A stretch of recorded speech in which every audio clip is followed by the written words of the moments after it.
వర్తమానం ఛానల్కు స్వాగతం. నేను మీ ఉదయ్ కుమార్. ఈరోజు ఉస్మానియా యూనివర్సిటీ ఆర్ట్స్ కాలేజ్ దగ్గర వర్గీకరణ కాంగ్రెస్ ప్రభుత్వం అమలు చేసింది కాబట్టి ఇక్కడ ఎంఎస్ఎఫ్ రాష్ట్ర కోఆర్డినేటర్, అదేవిధంగా ఎంఆర్పిఎస్ రాష్ట్ర ఉపాధ్యక్షులు, అదేవిధంగా డిబిఎస్ఏ రాష్ట్ర నాయకులు, అదేవిధంగా టీఎస్పీ రాష్ట్ర నాయకులు, ఇంకా మిగతా ఉద్యమ నాయకులు అందరూ ఉన్నారు. ఒకసారి వారిని అడిగి తెలుసుకునే ప్రయత్నం చెప్తాం. అన్నగారు నమస్కారం, ఎలా ఉన్నారు? ఓకే, వర్గీకరణ అమలైంది. First congratulations. దీని పట్ల మీ స్పందన? ఉమ్మడి రిజర్వేషన్ల విధానం వల్ల ఉండడం వల్ల నష్టపోయినాం, కానీ ఈరోజు వర్గీకరణ కావడం వల్ల సంతోషం ఉంది. కానీ మా జనాభా దామాష ప్రకారం రాలేదని అసంతృప్తి ఉంది. బాబాసాహెబ్ అంబేద్కర్ విగ్రహం దగ్గర మాల సంఘం నాయకులు వర్గీకరణకు వ్యతిరేకంగా కాంగ్రెస్ పార్టీ మీద దుమ్మెత్తిపోస్తూ, ఎంఆర్పిఎస్ మీద దుమ్మెత్తిపోస్తున్న సందర్భంలో సుప్రీంకోర్టు జడ్జిమెంట్ మళ్ళీ మేము తీసేసే ప్రయత్నం చేస్తాం, మాకు మాలలకు అన్యాయం జరుగుతుందని మాట్లాడుతున్నారు. దీని పట్ల మీ స్పందన? సుప్రీంకోర్టు జడ్జిమెంట్ అనేది అది ఒకరిచ్చిందో ఇద్దరిచ్చిందో కాదు, 7 సభ్యుల రాజ్యాంగ విస్తృత ధర్మాసనం అది. దాన్ని తీసేస్తానంటే మానంత మూర్ఖుడు ఓ లేడిగా. కాబట్టి అదేవిధంగా మాల నాయకుల వల్ల మాల కులానికే సమాజంలో స్థానం లేకుండా పోయింది. చీకొడుతున్నారు. అదే మరి రాష్ట్రపతులు చెప్పారు, ప్రధానమంత్రులు చెప్పారు, కేంద్ర మంత్రులు చెప్పారు, మేధావులు చెప్పారు, సభ్య సమాజం కూడా ఇది అన్యాయం రా బాబు. ఎస్సీలో ఉన్నటువంటి 59 కులాలు మీ జనాభా దామాష ప్రకారం తీసుకోండి, బీసీలలో మేము ఇట్లా అనుభవిస్తున్నాం చెప్తే కూడా మేము వినము, చెయ్యము, అది చేస్తాం ఇది చేస్తామంటే అది ఏమంటారు, మొన్న మందకృష్ణ చెప్పిండు, అది పిల్లి కూతలు అని అంటారు. ఆ పిల్లి కూతలు ఉస్మానియా యూనివర్సిటీలో తెలంగాణ నడవవు. కాబట్టి అవి బంద్ చేసుకోవాలని మేము కోరుతున్నాం. వాళ్ళు ఏమంటారంటే, ఇప్పుడు ఈ వర్గీకరణ వల్ల మన మాలలకు అన్యాయం జరిగింది కాబట్టి మేము అన్ని వర్గాలను ఏకం చేసి మేము రాజ్యాధికారం తీసుకొస్తాము అని వాళ్ళు మాట్లాడుతూ ఉన్నారు. అదే క్రమంలో ఈరోజు ఉస్మానియా దగ్గర కూడా రేవంత్ రెడ్డి గారిది దిష్టిబొమ్మ దానం చేయడం జరిగింది. అసలు వాళ్ళు రాజ్యాధికారము తేవడానికి అవకాశం ఉంటుందా ఈ దిష్టిబొమ్మ దానాలు? దీని పట్ల మీ ఎంఎస్ఎఫ్గా మీరేం చెప్పదలుచుకుంటారు? అయితే మాలలో మొదటి నుంచి మీరు గమనిస్తే రేవంత్ రెడ్డి గారు గవర్నమెంట్ వచ్చిన కానీ రేవంత్ రెడ్డి గారిని బ్లాక్మెయిల్ చేస్తారు. అయితే జుట్టు అందిత జుట్టు లేకపోతే కాళ్ళు. మొన్నటి వరకు రేవంత్ అన్న అన్నారు, ఇప్పుడేమో రేవంత్ రెడ్డి దిశ మీద తలగబెడుతున్నారు. కాబట్టి మేము ఏమంటామంటే అసలు వాళ్ళకి 5% కాదు, వాళ్ళ జనాభా 3%. షమీమ్ అఖ్తర్ గారు రిపోర్ట్ చెప్తున్నది, రాష్ట్ర ప్రభుత్వం దగ్గర కూడా రిపోర్ట్ ఉన్నది. వాళ్లకు 2% తగ్గించి ఆ 2% మాదిగలది. ఆ 2% మాదిగలకు జనాభా దామాష ప్రకారం వాళ్ళకు పెంచి వాళ్ళకి ఇవ్వాలి. ఆ 2% మాదిగలు ఇంకా ఏంటంటే 3% ఉన్న మాలలకు 5% రావడాన్ని కూడా తట్టుకోలేక ఇంకా ఏదో రేవంత్ రెడ్డి గారి మీదనో మాదిగల మీదనో పడితే సమాజం ఒప్పుకోదు. ఖచ్చితంగా మీ గవర్నమెంట్ కూడా ఇంతకుముందు మందకృష్ణ మాదిగ కూడా ప్రెస్ మీట్ పెట్టి ముఖ్యమంత్రిని విజ్ఞప్తి చేయడం జరిగింది.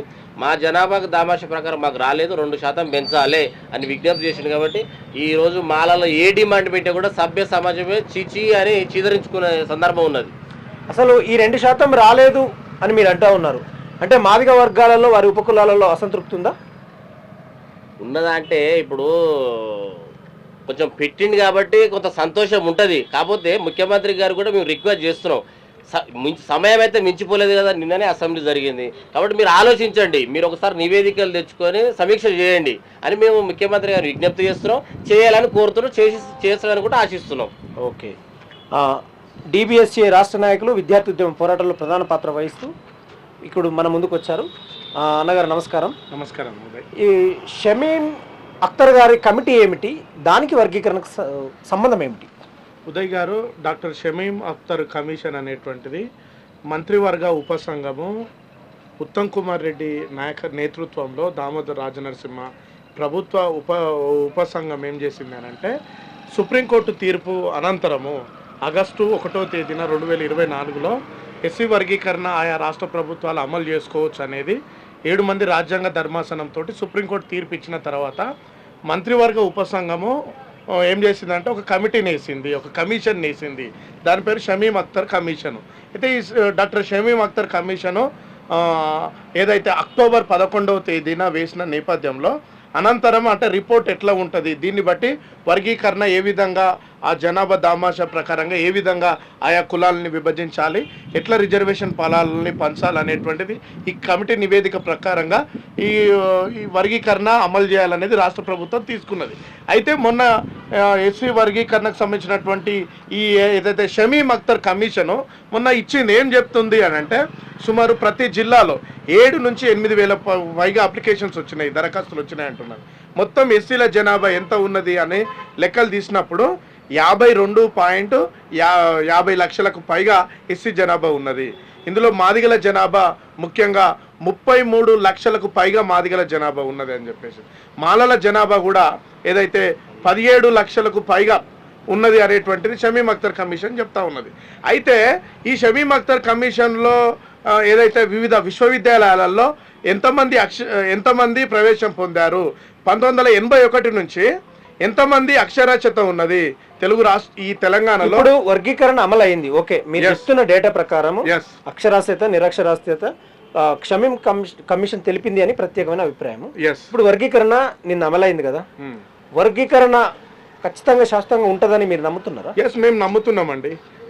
వాళ్ళు మాల సంఘం నాయకులు మాకు అన్యాయం జరిగింది, మా నోట్లో మట్టి కొట్టిండ్రు అని అంటుండ్రు. మరి దీని పట్ల అంటే కొంతమంది కుట్రలు చేస్తే ఇది ఆగిపోయేది కాదండి. ఇట్లనే 2004లో కూడా ఈవి చిన్నయ్య సుప్రీంకోర్టుకి వెళ్ళి ఉమ్మడి ఆంధ్రప్రదేశ్లో రామచంద్రరాజు కమిషన్ ఎస్సీ వర్గీకరణ కావాలని చెప్పినప్పుడు 2000 నుంచి 2004 వరకు ఉమ్మడి ఆంధ్రప్రదేశ్ చంద్రబాబు నాయుడు ప్రభుత్వం అమలు చేసింది. అప్పుడు ఈవి చిన్నయ్య లాంటి కొంతమంది కుట్రదారులు సుప్రీంకోర్టుకి వేస్తే కొట్టేసారు. అయితే అప్పుడేమో 5 మంది రాజ్యాంగ ధర్మాసనం కదా కొట్టేసినప్పుడు, అప్పుడు వాళ్ళు ఏమన్నారంటే అంబేద్కర్ గెలిచిండు, రాజ్యాంగం గెలిచిండు అన్నారు. అదే సుప్రీంకోర్టు ఏం చెప్పింది, అప్పుడేమో 2004లో ఇచ్చినప్పుడేమో హోమోజీనియస్ అని చెప్పేసి సుప్రీంకోర్టు అంటే ఒకటే సంతతి అని అప్పుడు చెప్పింది. ఇప్పుడు 2024 ఆగస్టు 1వ తేదీన వచ్చిన సుప్రీంకోర్టు తీర్పు ఏం చెప్పింది, 7 మంది రాజ్యాంగ ధర్మాసనం చంద్రచూడ్ గారి నేతృత్వంలో ఏమని చెప్పినంటే హెట్రోజీనియస్ అని చెప్పింది. అంటే ఒకటి కన్నా ఎక్కువ సంతతి ఉన్నది కాబట్టి వర్గీకరణ అవసరము, వర్గీకరణ 341కి అడ్డు కాదని చెప్పింది. అంటే మేమేమంటున్నాం ఈ సందర్భంగా, వర్గీకరణకు వ్యతిరేకంగా మాట్లాడే 10% ఉండేటువంటి కొంతమంది మాల నాయకులకు ఉస్మానియా యూనివర్సిటీ విద్యార్థి సంఘాలుగా మేము వాళ్ళకు గుర్తు చేస్తున్నాం. ఏంటి అంటే సుప్రీంకోర్టు అనేటువంటిది రాజ్యాంగ వ్యవస్థలో భాగం అండి. సుప్రీంకోర్టు బాబాసాహెబ్ అంబేద్కర్ గారు రాసినటువంటి రాజ్యాంగ వ్యవస్థలో అది కూడా భాగం. అప్పుడు 2004లో సుప్రీంకోర్టు వర్గీకరణకు వ్యతిరేకంగా వచ్చినప్పుడేమో రాజ్యాంగం గెలిచింది, అంబేద్కర్ గెలిచింది అన్న మీరు ఇప్పుడు సుప్రీంకోర్టు రాజ్యాంగం వర్గీకరణకు సానుకూలంగా తీర్పిస్తే దీన్ని అసెంబ్లీలో కేబినెట్ ఆమోదం పొందిన తర్వాత ఇది రాజ్యాంగ విరుద్ధము, మేము మళ్ళీ పార్లమెంటుకు వెళ్తాము, పార్లమెంటు ద్వారా జరగాలి, మేము మళ్ళీ సుప్రీంకోర్టుకు పోతాం అని అంటున్నారు అనుకో. మీ సమాజం మొత్తం కూడా చూస్తున్నది, మీ కపట బుద్ధిని అర్థం చేసుకో.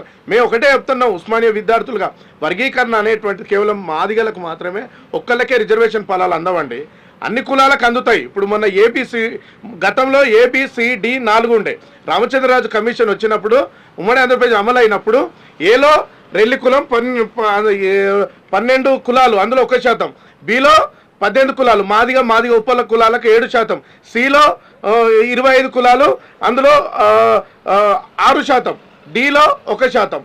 అప్పుడు అట్లున్నప్పుడు ఈ 2024 షమీమ్ అఖ్తర్ కమిషన్ ఏం చెప్తా ఉన్నది, 25 కమిషన్ ఏంటంటే 3గా విభజించింది.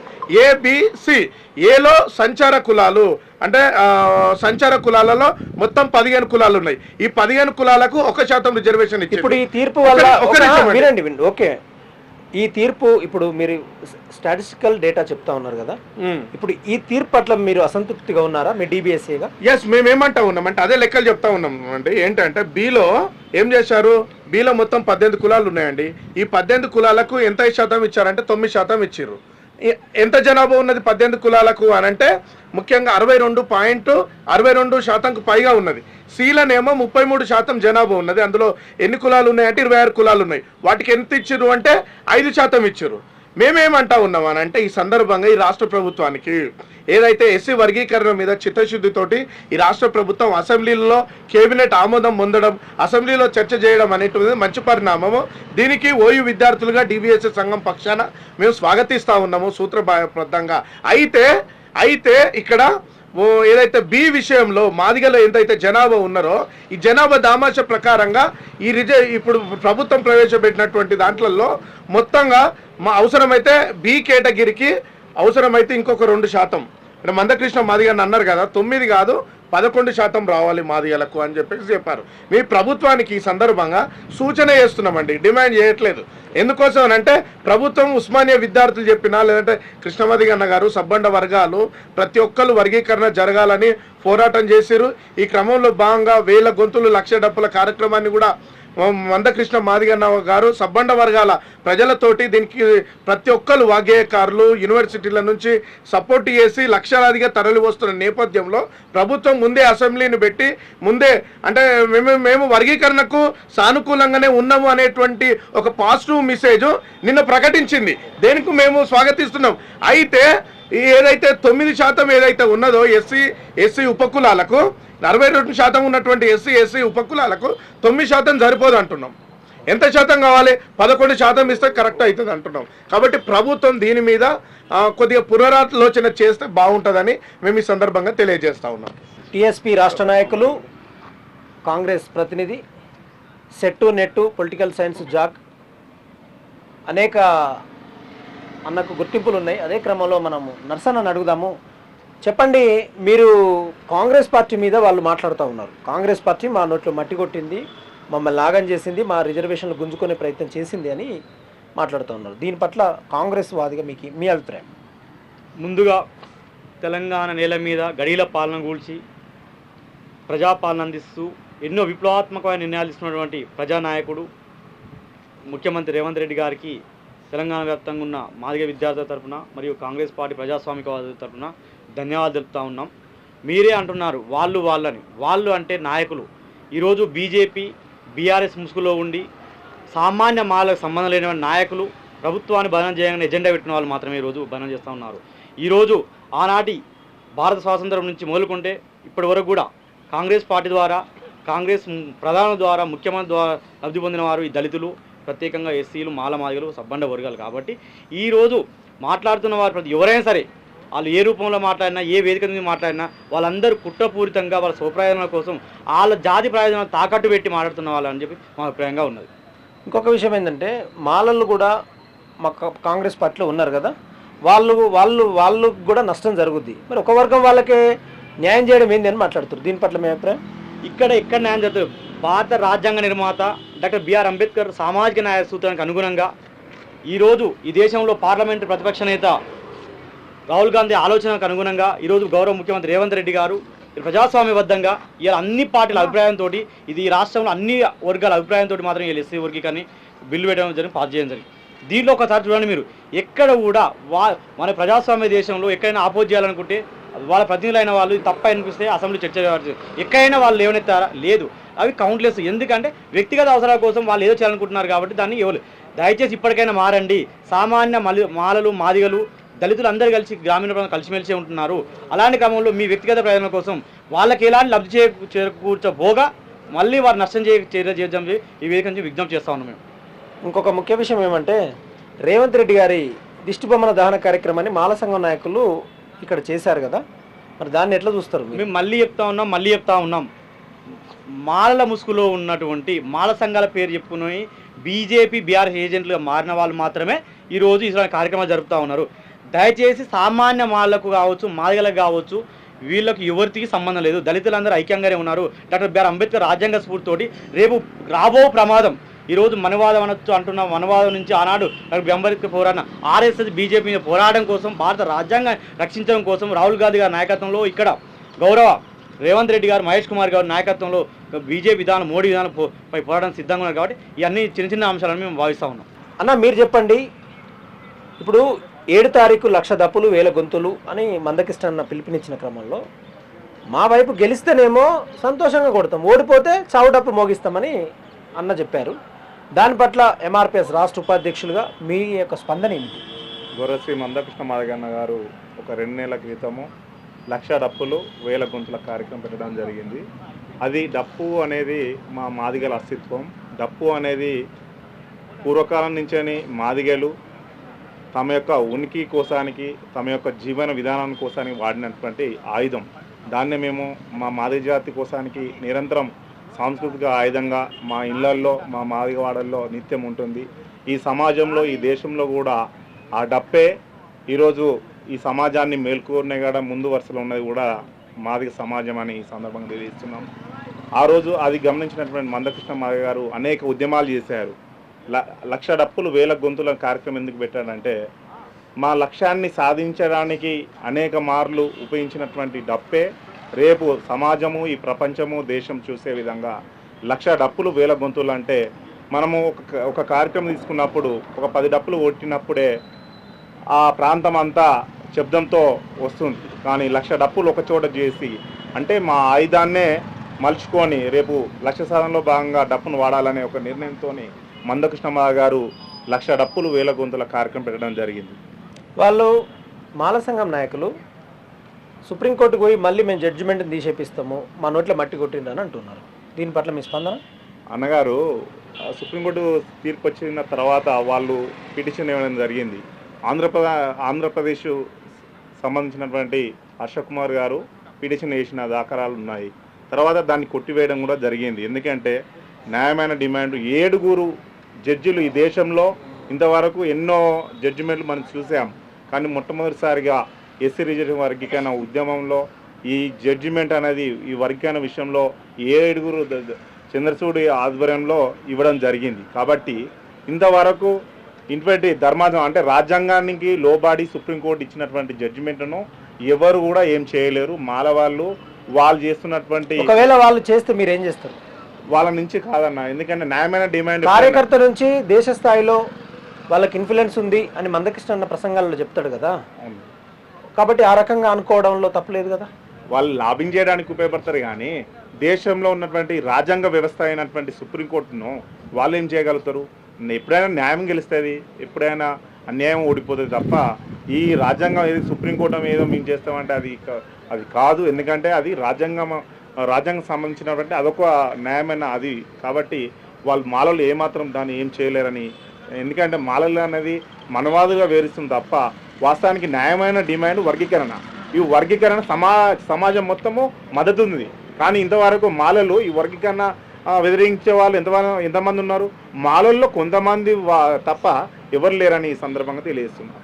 ఓకే, మీరు చెప్పండి అన్న. మీరు చెప్పండి అనిల్ అన్న. మీరు చెప్పండి అనిల్ అన్న. వర్గీకరణ పట్ల మాల సంఘం నాయకులు చేస్తున్నటువంటి పోరాటంలో భాగంగా మీరు ఎలా స్పందిస్తారు? వర్గీకరణ వ్యతిరేకం అనేది మాల సమాజం మొత్తం కోరుకోవట్లేదు. మాలల్లో ఉన్న స్వార్థపరులు మాత్రమే వర్గీకరణ వ్యతిరేకిస్తారు. సామాన్య మాల విద్యార్థులు కూడా వర్గీకరణ న్యాయమైన డిమాండ్ అని మాలల్లో ఉన్నటువంటి గద్దర్ లాంటి వాళ్ళు కానీ మేధావులు కానీ స్పష్టంగా చెప్పడం జరిగింది. ఇప్పుడున్న వాళ్ళ రాజకీయ లబ్ధి కోసం, వాళ్ళ ఉనికిని కాపాడుకోవడం కోసం ఏది అమాయకులైన మాల సమాజాన్ని రెత్తగొత్తి ఏదో పబ్బం గడుదామని చూస్తూ ఉన్నారు. కానీ వర్గీకరణ జరగాల్సిన పరిస్థితి ఈ దేశంలో ఇయ్యాల కాకపోయినా ఎప్పటికైనా జరగాల్సిన పరిస్థితి ఉంటుంది. జరగడం అనేది కరెక్ట్. కానీ ఇప్పటికే ఇంకా సుప్రీంకోర్టు తీర్పు వచ్చినాక కూడా 6 నెలలు ఆలస్యం జరిగిందని మేము బాధపడతా ఉన్నాం. ఇంకా ఇప్పటికి సంతృప్తి చెందుతున్నారా మరి మీరు? సంతృప్తి అంటే వర్గీకరణ జరిగింది కానీ అందులో కొన్ని మిస్టేక్స్ ఉన్నాయి. గవర్నమెంట్ మరి షమీం అఖ్తర్ ఇచ్చిన రిపోర్ట్ ప్రకారం చేసిందా, లేకపోతే కొన్ని వర్గాలను సంతృప్తి చెందడానికి చేసిందనే విషయం కూడా మనకు అర్థం కావట్లేదు. ఎందుకంటే వాళ్ళు ఇచ్చిన జనాభా లెక్కల్లో పంచిన రిజర్వేషన్లకు కొంచెం డిఫరెన్స్ కనపడతా ఉంది. తక్కువ జనాభా ఉన్న మాలలకు 5% ఇచ్చి అత్యధిక జనాభా ఉన్నటువంటి మాదిగలకు, మాదిగ ఉపకులాలకు గ్రూప్ 2లో 11% రావాలి, కానీ 9% కేటాయించారు. ఆల్రెడీ మాలల్లో అంటే అంతకుముందుకు 2004 నుంచి 2004 వరకు అమలైన వర్గీకరణలో అందులో సి గ్రూప్లో ఉన్న కొన్ని కులాలను తీసుకొచ్చి అత్యంత వెనుకబడిన ఏ కులాలను చేర్చి కొంచెం అయోమయంగా ఉంది.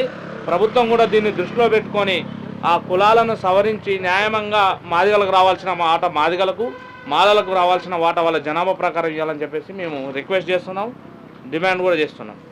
మీరు చెప్పండి, ఇప్పుడు సెలబ్రేషన్స్ చేసుకుంటారా? వర్గీకరణ సక్సెస్ అయింది కదా, మరి 1,00,000 డప్పులు 1,000 గొంతులు అనే కార్యక్రమం 7th జరుగుతుందా? అయితే 1,00,000 డప్పులు 1,000 గొంతులు అనే కార్యక్రమానికి సంబంధించి కొంత గవర్నమెంట్ వాళ్ళకున్న ఇంటెలిజెన్స్ నిఘా వర్గాల సమాచారం మేరకు ఇది లక్షలే కాదు చాలామంది వచ్చే అవకాశం ఉంది అని గ్రహించి కొన్ని లేనిపోని చూపించి వాళ్ళు కొంత పర్మిషన్ రిజెక్ట్ చేయడం జరిగింది. దాన్ని మేము తీవ్రంగా ఖండిస్తున్నాం. ఎందుకంటే మాదిగల సాంస్కృతిక ఆయుధమైనటువంటి డప్పు ఈరోజు ట్యాంక్ బండ్ మీద కొట్టే అవకాశం ఇవ్వనందుకు మేము దాన్ని నిరసిస్తున్నాం. ముఖ్యమంత్రి గారికి కూడా విజ్ఞప్తి చేస్తున్నాం. ఈరోజే మందకృష్ణ మాదిగ గారు ప్రెస్ మీట్ పెట్టి మరి చెప్పడం జరిగింది. ప్రభుత్వ పెద్దలతో మాట్లాడి 7న జరిగేటటువంటి మీటింగ్ని కొద్ది రోజులు సమయం తీసుకొని మంచి అనువైన ప్రాంతం చూసి ఖచ్చితంగా డప్పుల ప్రదర్శన మాత్రం ఆగదు. ఇంకా 1,00,000 డప్పులు 1,000 డప్పులు కొనండి. అని చెప్పడం జరిగింది. కాబట్టి త్వరలోనే తేదీ మందకృష్ణ మాదిగ గారు మరి ముఖ్య నాయకులతో ప్రకటిస్తారు. దానికోసం మేమంతా కూడా సమాజం అంతా కూడా వేచి చేస్తున్నాం. ఈరోజు మాల సంఘం నాయకులు దిష్టిబొమ్మ దానం చేసిన సందర్భం, అదే సందర్భంలో మరి మీరు ఆల్టర్నేట్గా ఏమన్నా కార్యక్రమం తీసుకున్న సందర్భం ఉందా, లేకపోతే దాని పట్ల మీ స్పందన? మేము ఎప్పుడు కూడా ఎవరిని వాళ్ళేదో దిష్టిబొమ్మలు అలగబెట్టారని ఇంకా మేము ఎవరిని కూడా ఆల్టర్నేట్ తీసుకోము. మా జాతికి జరిగినటువంటి అన్యాయాన్ని మేము సమాజం దృష్టికి తీసుకొచ్చి ప్రభుత్వాల మీద పోరాటం తప్ప వాళ్ళేదో చేసిరని మేమేదో రెచ్చగొట్టే ప్రసంగాలు ఇంకొకటి చేయదలుచుకున్నాం. కాబట్టి ముఖ్యమంత్రి గారిని విజ్ఞప్తి చేస్తున్నాం, మా జనాభా దామాష ప్రకారం మాకు ఇంకా 2% రిజర్వేషన్ రావాలి. కాబట్టి మీరు సమీక్ష చేసి ఖచ్చితంగా ఈ ఉన్న 9తో పాటు ఇంకా 2 యాడ్ చేసి 11% మాకు విద్య, ఉద్యోగ, సంక్షేమ, రాజకీయ రంగాల్లో కల్పించాలని మేము విజ్ఞప్తి చేస్తున్నాం. ఇప్పుడు 7 తారీఖు జరగబోయే ప్రోగ్రామ్ అయితే జరగదు, వాయిదా పడ్డది. దాన్ని రేపన్నా ఎల్లుండన్నా కృష్ణమాది గారు ప్రెస్ మీట్ పెట్టి ప్రకటిస్తారు. భవిష్యత్తులో మాల మాదిగలు కొట్టుకునే పరిస్థితి అయితే రాదుగా? అస్సలు రాదు. ఎందుకు వస్తే ఇప్పుడు బీసీలల్లో దాదాపు 100 పైన కులాలు ఉన్నాయి, వాళ్ళకి 27% రిజర్వేషన్ ఉన్నది. ABCD అని వాళ్ళు కొట్టుకుంటున్నారా? ఎవరు జనాభా దామాష ప్రకారం వాళ్ళు అనుభవిస్తున్నారు. మేము అదే కోరుకుంటున్నాం.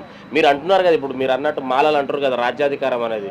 రాజ్యాధికారం అనేది ఎవరి జనాభా దామాష ప్రకారం వాళ్ళు తీసుకుంటూనే వస్తుంది. ఉదాహరణకు మీరు చూడండి, మీకు తెలియంది కాదు అది, మన ఇంట్లో ఒక 2 అన్నదమ్ములు అక్కచెల్లెలు ఉంటేనే ఉన్న వాటాలు, తల్లిదండ్రులు సంపాదించిన వాటాలు సమానంగా పంచుకుంటాం. ఒకరు ఎక్కువ, ఒకరు తమ్ముడు తక్కువ, పెద్దోడు ఎక్కువ అట్లా తీసుకోరు. కాబట్టి మీ జనాభా ఎంత ఉందో మీరు అంతా తీసుకోండి, మా జనాభా ఎంత ఉందో మేమంతా తీసుకుంటాం. మన జనాభాకు మించి ఎందుకు అనుభవించాలి? కింది వాళ్ళ పొట్టను ఎందుకు కొట్టాలి? ఇంకెన్ని రోజులు ఇది? కాబట్టి ఇప్పటికైనా మీ ఆలోచన మార్చుకోవాలని విజ్ఞప్తి చేస్తున్నాం.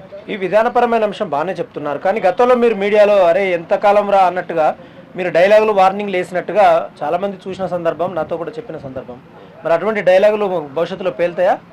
అంటే వాళ్ళు రాళ్లతో కొట్టి చంపుతాం, తొక్కుతాము, ఎట్లా రాణిస్తామంటే మేము చూడండి చేయండి అనటమా? ఖచ్చితంగా గీత గీసి ఎదుర్కొంటాం తప్ప. మాట్లాడడానికి సిద్ధమేనా మీరు? అంటే భౌతిక దాడులకు మేము సిద్ధంగా లేము. భౌతిక దాడులే కావాలనుకుంటే ఈరోజు మీకు తెలియదు కాదు, ఏమంది గొడ్లను కోసిన జాతి, అర్థమైందా? కాబట్టి మేము అట్లాంటి వాళ్ళు కూడా కర్రలు పట్టుకొని రేపు 2 తారీఖు ప్రోగ్రామ్ ఇచ్చారు కదా, బర్షలు పట్టుకొని కర్రలు పట్టుకొని, మీరు గొడ్లకు వస్తే వారు కర్రలతో ఎందుకు కదా? మేము గొడ్లు అంటే మా ఆనవాయితీకి వస్తుంది కాబట్టి చెప్తున్నాం. మేము కర్రలు, బరిసెలను ప్రోగ్రాం తీసుకోలే. మేము మా సాంస్కృతిక ఆయుధమైనటువంటి దేశంలో మొట్టమొదటి విలేకరి మాదిగ అనే డప్పు శబ్దము ఈరోజు రాష్ట్ర ప్రభుత్వాలు, దేశ ప్రభుత్వం, కేంద్ర ప్రభుత్వం దృష్టికి తీసుకుని ప్రపంచం ఈ నెల మేము డప్పు కొడతామని చెప్పిన తప్ప కర్రలు, బరిసెలతో మేము ఎక్కడ కూడా రెచ్చగొట్టే ప్రసంగాలు చేయలే. ప్రజాస్వామ్యానికి విరుద్ధంగా మేము ఎక్కడ ప్రవర్తించాలి. అన్న మీరు చెప్పండి, చివరగా ఏం చెప్పదలుచుకున్నారు? ఉదయ్ గారు, మేము ఉస్మానియా విద్యార్థులుగా, విద్యార్థి సంఘాల నాయకులుగా, DBS విద్యార్థి సంఘం పక్షాన మేము ఈ ప్రభుత్వాన్ని గుర్తు చేస్తున్నాం. ఏంటంటే ఇప్పుడు ఇచ్చినటువంటి ABC ఏదైతే ఈ రిపోర్ట్లో ఏదైతే ఉపకులాలు ఏవైతే ఉన్నాయో, మాదిగ ఉపకులాలు ఏవైతే ఉన్నాయో, ఈ మాదిగ ఉపకులాలకు సంబంధించినటువంటి 62% జనాభా ఉన్నటువంటి వీటికి 9% రిజర్వేషన్ ఇచ్చారు కదా. 9% ఇవ్వడం సరైనటువంటిది కాదు. మీరు ఇంకా 2 పెంచి 11% ఇవ్వాలని ప్రభుత్వానికి గుర్తు చేస్తున్నాం. ఎందుకు ఈ సందర్భంగా గుర్తు చేస్తున్నాము అని అంటే, డాక్టర్ షమీమ్ అఖ్తర్ కమిషన్ ఇచ్చినటువంటి రిపోర్టు ఆధారంగా ఏదైతే వెనుకబడిన కులాలు ఏవైతే ఉన్నాయో, అభివృద్ధి చెందినటువంటి కులాలు ఏవైతే ఉన్నాయో, వీటి ప్రకారంగా మాదిగలు చాలా వెనుకబడి ఉన్నారు. అదేవిధంగా మాదిగ ఉపకులాలు కూడా చాలా వెనుకబడి ఉన్నారు. కాబట్టి ఏదైతే మిగతా C గ్రూప్లో ఉండేటువంటి కులాలు ఏవైతే ఉన్నాయో వాళ్ళకు 32% వాళ్ళు ఉన్నారు. 32% ఉన్నప్పుడు వాళ్ళకు ఎంత శాతం ఇచ్చారు? 5% ఇచ్చారు. అందులోకే 5% ఇచ్చారు. 5% ఇచ్చారు కదా. మేమేమంటున్నామంటే వాళ్ళకి దాంట్లోకి అవసరమైతే కొంత తీసి మళ్ళీ ఇంట్లో పెంచాలి. అందులోకెళ్ళి కులాలు అవసరమైతే అందులో ఉన్నటువంటి మీరు ఆశిస్తున్నారా? అదే ఇప్పుడు 26 కులాలు ఉన్నాయి కదా SCCలో. ఇప్పుడు వాళ్ళు ఏమంటారు, మా నోట్లో మట్టి కొట్టిండ్రు, మాకు అన్యాయం జరిగింది, మేము సుప్రీంకోర్టుకు పోతాం, మళ్ళీ దాన్ని చేస్తాం, రేవంత్ రెడ్డి నష్టపరిచిండు అని అంటున్నారు. మీరేమో ఇంకా 2 పెరగాలంటారు. సాధ్యమేనా ఇది? మేమేమంటున్నామంటే ప్రజల స్పందనను మేము చెప్తున్నామండి. ఉస్మానియా విద్యార్థులుగా, చదువుకున్నటువంటి వాళ్ళుగా వాళ్ళ నోట్లో ఏం మట్టి కొట్టేదండి. వర్గీకరణ అనేటువంటిది న్యాయబద్ధమైందండి. కాబట్టి వాళ్ళ నోట్లో మట్లి కొట్టడం అనేటువంటి పదాలు సరైనటువంటిది కాదు. అట్లా అనేటువంటి వాళ్ళు కూడా వాళ్ళు క్షమాపణ చెప్పాలి. వర్గీకరణ వ్యతిరేకులు మాత్రమే అట్లా చెప్తున్నారు. మేము ఒకటే చెప్తున్నామండి, ఏబీసీలలో ఏలో చాలా క్లారిటీగా ఉన్నాయి. వాళ్ళు 3% జనాభా ఉన్నటువంటి మొత్తానికి వాళ్ళకి క్షమాపణ చెప్పాలని మీరు కోరుకుంటారు. అట్లా అనేటువంటి వాళ్ళు క్షమాపణ చెప్పాలి. ఈరోజు ఉస్మానియా యూనివర్సిటీ దగ్గర వర్గీకరణపై మాట్లాడినటువంటి విద్యార్థి ఉద్యమ నాయకులందరికీ ప్రత్యేకమైనటువంటి ధన్యవాదాలు తెలియజేస్తూ, వీళ్ళు అంటున్న సందర్భం ఏంటంటే ఇక్కడ ఈ వర్గాలకు అన్యాయం జరిగింది కాబట్టి న్యాయం జరిగేటువంటి క్రమంలో వాళ్ళు మాట్లాడిన మాటలకు కూడా క్షమాపణ చెప్పేటువంటి సందర్భం రావాలని ఆశిస్తున్నారని చెప్తా ఉన్నారు. ఈ కార్యక్రమాన్ని ఇంతటితో ముగిస్తున్నాం. నమస్కారం.